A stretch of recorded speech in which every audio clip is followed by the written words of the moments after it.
Happy new week. Yebo, yes.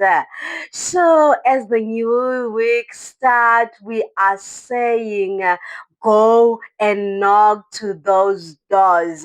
Let's get our scripture reading from the book of Matthew, chapter number 7, verse number 7. It says, ask and it will be given to you. Seek and you will find.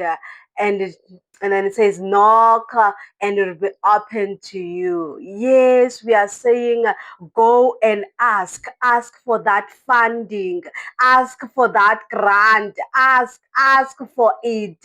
Go and seek those opportunities, go and knock in those doors. Go,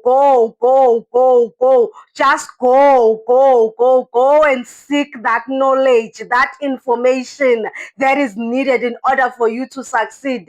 Go uphenye mntanasekhaya. We are saying go and do it. Don't stay folding your hands, doing nothing. Go and ask, go and seek, go and knock. Just go, just do something. And those opportunities, I promise you, they will surely open for you. Poetes Mbali Shabang signing out.